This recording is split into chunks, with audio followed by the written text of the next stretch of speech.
right at the base of South Hill, there's a creek that runs seasonally provided we get enough rainfall. And while it is beautiful and is certainly an asset to our piece of land, it does present a problem if you're trying to build a house at the top of the hill, because now you have to get across it.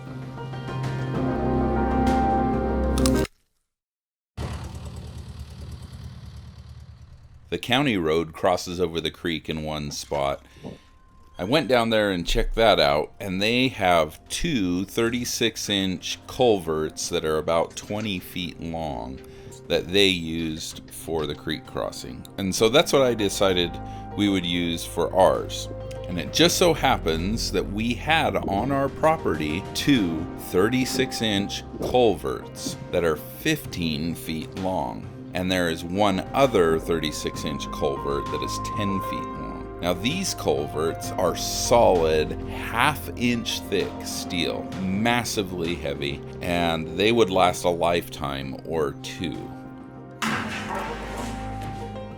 We picked up the two culverts using the tractor and some chain and hauled them all the way over to where the creek crossing was going to be, dropped them more or less into place, and then got the tractor down into the creek crossing and pushed them around until we got them exactly where we thought our road was going to come across. Once the two culverts were in place, then it was just a matter of pushing some dirt over the top of it, and voila, we had a way to get across the creek. And because this summer was really dry, we didn't worry about actually having any of the water or eroded away, so we just used it like this all summer long.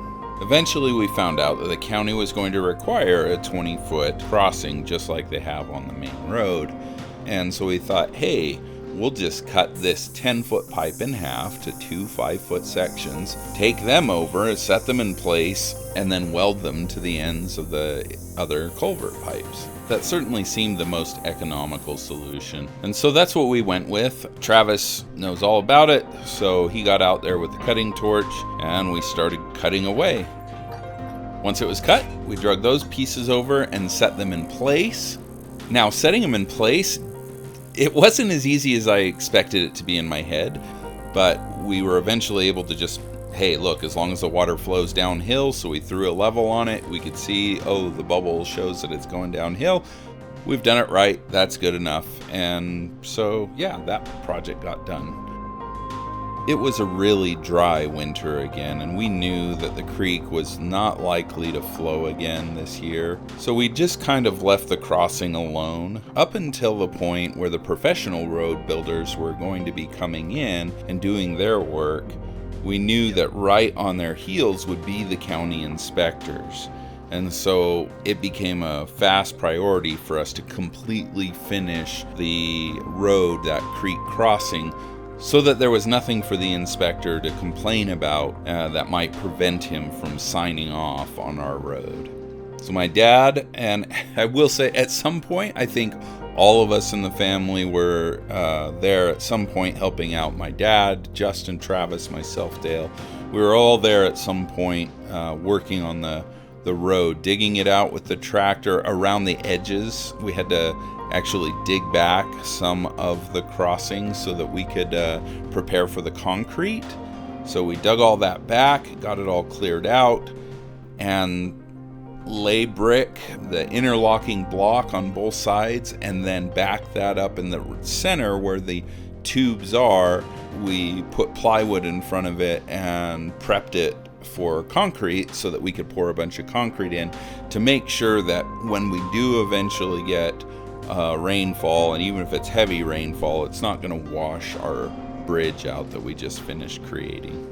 With all of that concrete now poured around the culverts, those are solidly in place. We have 6 to 8, and in some places more than a foot of concrete locking both sides of that culvert, that creek crossing, in place. And the last little element was to add, we put these little metal railings with a little bit of reflective tape on them, just so that people would know, hey, this is the edge as you're coming up, so you don't have anybody driving off not paying attention. And that was the heavy lifting on our part. With that project done and out of the way, Now the professionals could come in and finish the road. But it's amazing to look at what the road looked like when we said we were finished with it. We said, this is as far as we can take it. It looks good. It's drivable. And then they come in and add their, and we'll call it little touches on top of that. They took all of that road base, that long row of endless rock, and just dumped load after load up and down that road. And the final result was pretty cool to look at when you compare it to what we called done and what they called done. Oh, it's so exciting. I cannot even tell you how cool it is to have this big step out of the way.